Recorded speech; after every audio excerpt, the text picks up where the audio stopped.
Hi guys, I'm back again. So right now, pagkatapos ko lang nito, let's do a review.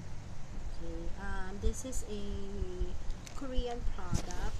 Well, nilagyan ko na ng hair velcro yung buo kasi nga we're going to do a review para sa face. I'm going to make a review of a Korean product. It's hindi ko alam kung paano may i-pronounce ko. Innisfree super volcanic pore clay mask. So this is just a parang sample sachet lang. Binili ko to kay Passion Diaries. Sa pinsan ko. Pasensya na guys ha. Sinisip ko na naman ako, so patawad ko ako yung sikumansi ko to while I doing this review. Anyway, so what's this Innisfree super volcanic super volcanic pore clay mask. It says here, syempre, hindi ko maintindihan yung instruction dahil nasa Korean, ano siya, Korean word. So, nag-research na ako, search ko sa internet. It says here now, this Innisfree is a 6-in-1 pore care. So, it shrinks pores, plus controls sebum, plus exfoliates daw, and deeply cleanses and brightens tone, plus cools. Tapos, winner of 22 Global Beauty Awards. Ano daw to? Maganda lang tong, ano, pang cleanse ng pores, mga ganyan. Tapos, how to use this one? Syempre, you have to wash your face. Talagay ka na ng toner, which I already did. Talagay ka ng toner on your face to even out your skin texture. Then, apply the mask over your entire face and avoiding of course the eye area and the lip areas. Rinse off the mask with lukewarm water after 10 minutes. So, let's try this one now. Ano yata to, parang sabi sa akin, this is a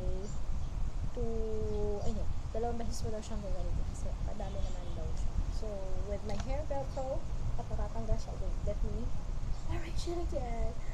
Alright, para hindi siya masasabog sa face mo, diba? I'm gonna open this Innisfree. Sabi kasi maganda daw ito, so I'm going to try.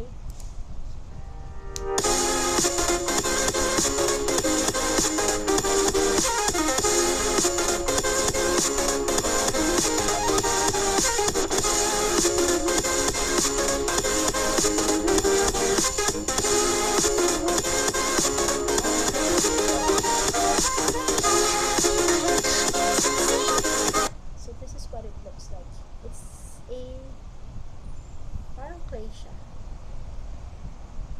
Tsaka, hindi siya, light lang amoy niya. Ito. Parang clay lang. So, lalagay lang natin siya sa ating pass.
I'll just leave this one on my face after 10 to 15 minutes. Tama nga ba?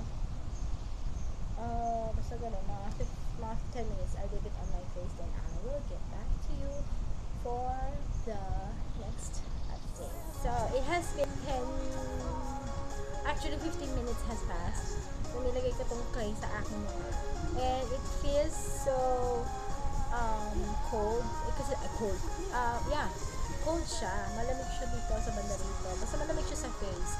Yun yung sabi ko actually sa sachet. Malamig din siya sa face. Tsaka, magpatay din na tong aking clay mask. So, what I'm going to do now is to remove the mask on my face. Then I will get back to you for the final result. Okay, so nag-ramos na ako. Pulasan ko lang yung aking face para ma-feel natin kung ano talaga yung feeling ng ating Innisfree or Innisfree pore clay mask. Okay. Alright. Patuloy na akong sagot na. And I will get back sa aking final review on this one. Okay. Aray, sakit. Let's see. Maganda yung feeling nung Innisfree na yun. Malambot siya sa face. And it, parang feeling ko ang fresh ng mukha ko. Malambot din yung face ko, in fairness sa kanya. Soft. Naging soft yung pakiramdam. So, I think I would recommend this Innisfree. Asan na nga ba yun? I think I lost it. Anyways, I would recommend this Innisfree Super Volcanic. Ano nga ba tawag ito? Super Volcanic. Wait, wala kasi yung aking ginamit. Super Volcanic Pore Clay Mask. It's really good and masarap siya, maganda siya sa skin, maganda siya sa face, na parang naging smooth yung aking face after kung ginamit siya. Yeah, feel ko na tuloy ng face ko. Feel ko na parang na-cleanse nga yung aking face. So, I recommend using this Innisfree Super Volcanic Pore Clay Mask. It's really good. It's really a thumbs up for this one. So, if you like this video, please give me a thumbs up as well, and I'll get back to you on the next review of any Korean